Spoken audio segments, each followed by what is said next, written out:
بسم اللہ الرحمن الرحیم۔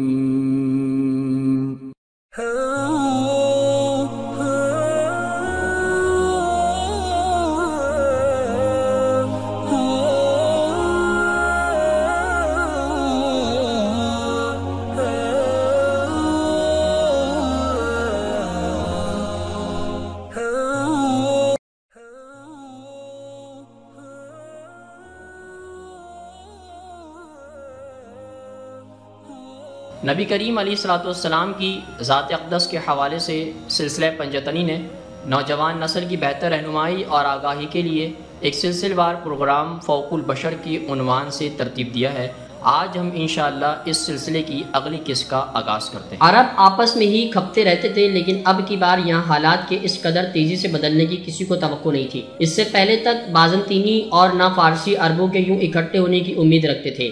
اگرچہ بازنطینیوں کو حجاز کے مرکز میں رونما ہونے والی تبدیلیوں کی چند خبر نہیں تھی، لیکن یہ بات طے ہے کہ اللہ کے نبی علیہ الصلوۃ والسلام اور ان کے مشیر ان شمال میں پیدا ہو رہی صورتحال سے کسی طور بھی بے بہرا نہیں تھے۔ رومی قریب کے سرزمین میں مغلوب ہو گئے ہیں۔ یہ قرآنی آیات فارس کے عارضی عروج اور بازنطینیوں کو پیش آنے والی شکست پر تبصرہ کرتے نظر آتی ہیں، اور آگے چل کر پیشن گوئی ہے کہ وہ اپنی اس مغلوبیت کے بعد چند سال کے اندر وہ غالب ہو جائیں گے۔ اگلی آیات میں قرآنی آیات خدا کی مرضی کچھ یوں بیان کرتی ہے کہ اللہ نصرت عطا فرماتا ہے جسے چاہتا ہے، اور وہ زبردست اور رحیم ہے۔ چنانچہ جب ہرکل کی یروشلم میں داخلے کی خبر پہنچی تو گویا اس قرآنی آیات کی پیشن گوئی ثابت ہو گئی۔ 9 سال بعد ہی قرآنی آیات کہ اللہ نصرت عطا فرماتا ہے جسے چاہتا ہے کہ ایک نئی تشریح سامنے آ گئی جب حضرت عمر رضی اللہ تعالیٰ کی سپہ سالاری میں عرب افواج یروشلم میں داخل ہوگی۔ یروشلم پر عربوں کا یہ قبضہ اس بدنصیب شہر کی تاریخ میں اس طرح کا یہ سب سے پرامن واقعہ ہوگا، اور بعد اس کے مشرق وسطی میں پہلی بار اسلام واقعی ایک نئی طاقت تسلیم کر لیا جائے گا۔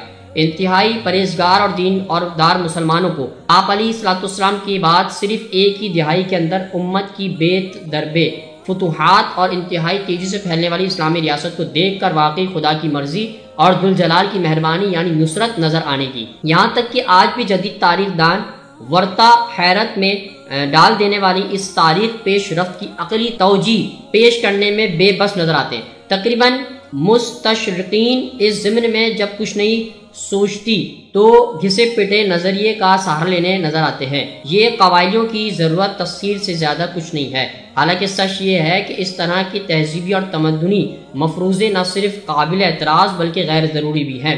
مفروضوں کی بجائے ایک حقیقت پسند سیاسی تجزیہ اس معاملے کی کہیں بہتر تشریح اور توضیح پیش کر سکتا ہے، جو یہ کہ اگرچہ ہرکل نے فارسی سلطنت کی بنیادوں کو اس قدر کھوکھلا کر دیا ہے کہ قریب تھا کہ وہ ٹکڑے ٹکڑے ہو جاتی ہیں، لیکن طویل اور مسلسل تصادم کے باعث اس کی اپنی ریاست کا بھٹا بھی بیٹھ چکا تھا۔ معزز دوستو، آج کی گفتگو کا اختتام ہوا۔